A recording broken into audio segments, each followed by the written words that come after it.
शान्ताकारं भुजगशयनं पद्मनाभं सुरेशं विश्वाधारगगनसदृशं मेघवर्णं शुभङ्गं लक्ष्मीकान्तं कमलनयनं योगविद्यानगम्यं वन्दे विष्णु भवभयहरं सर्वलोकैकनाथम्।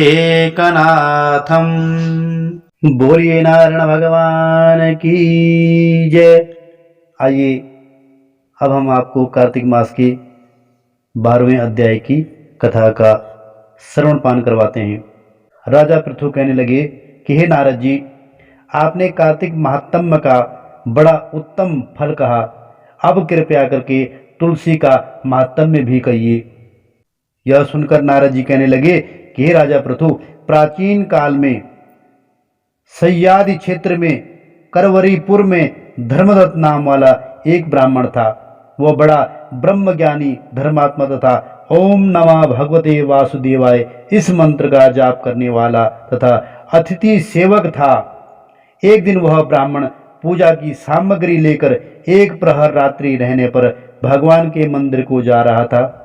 इतने में सामने से आती हुई एक भयंकर राक्षसी को देखकर बिल्कुल नग्न सूखी देह वाली, आगे को निकलते हुए बड़े बड़े और टेढ़े दांत, लाल नेत्र, घुर घुर शब्द करती हुई ऐसी भयंकर राक्षसी को देखकर भयभीत धर्मदत्त ने तुलसी मिश्रित जल उस पर फेंक दिया। उस जल से उसके शरीर पर लगते ही उसके सब पाप दूर हो गए और वो हाथ जोड़कर धर्मदत्त के पैरों पर गिर पड़ी। तब धर्मदत्त कहने लगा कि तुम कौन हो और किस पाप के कारण से तुम्हारी यह दशा हुई, यह सब मुझसे कहो। वह कहने लगी कि मैं सौराष्ट्र देश में भिक्षु नाम का एक ब्राह्मण था, उसकी मैं पहली पत्नी थी और कलहा मेरा नाम था। मैं न तो कभी अपने पति से मीठे वचन बोलती थी और न कभी उसको खाने के लिए अच्छे फल भोजन देती थी। यह देखकर जब मेरे पति ने दूसरे विवाह का निश्चय किया तो क्रोध में आकर मैंने विष खाकर अपना शरीर त्याग दिया। तब यमदूत मुझको बांधकर यमराज के पास ले गई। तत्पश्चात यमराज को चित्रगुप्त मेरे अच्छे तथा बुरे कर्मों को बताते हुए बोले कि हे महाराज, इतने कभी कोई शुभ कर्म नहीं किया, सदैव अपने पति के साथ द्वेष करती रही।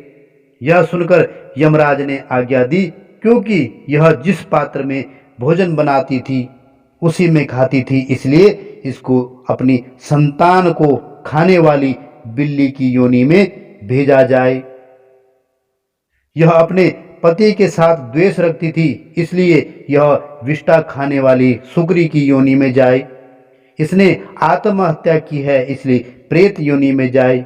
सो महाराज, मैं 500 वर्षों से इस योनि में फिर रही थी कि भूख और प्यास से दुखित होकर एक वैश्य के शरीर में प्रवेश करके कृष्णा और वेणी नदी के संगम पर आई।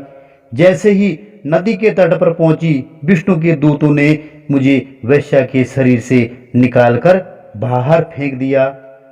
घूमते फिरते आप मिले तो आपने तुलसी मिश्रित जल मेरे पे छिड़क दिया, मेरे सब पाप नष्ट हो गए। अब आप कृपया करके यह बताएं कि इन तीनों योनियों में मेरा छुटकारा कैसा होगा। तब धर्मदत्त कहने लगा कि तुमको देखकर मैं अति दुखित हुआ हूँ। तीर्थ, व्रत, दान यह कार्य प्रेत योनि में नहीं हो सकते हैं। तुम्हारे पाप अधिक और पुण्य बहुत कम है। हमने सारी आयु में जितना कार्तिक व्रत किया है उसमें से आधा पुण्य तुमको दिया, जिससे तुम उत्तम गति को प्राप्त हो जाओ। तब ब्राह्मण ने जो ही तुलसी मिश्रित जल से उसका अभिषेक किया और ओम नमः भगवते वासुदेवाय का मंत्र पढ़ा, वह कलहा प्रेत योनि से मुक्त होकर अग्नि के समान दिव्य देह धारण करके लक्ष्मी के समान रूपवती हो गई। तत्पश्चात उसने ब्राह्मण को नमस्कार किया और बड़ी प्रसन्नता पूर्वक बोली कि भगवान, पाप रूपी समुद्र में डूबती हुई मुझको आपने नौका रूप होकर बचा लिया।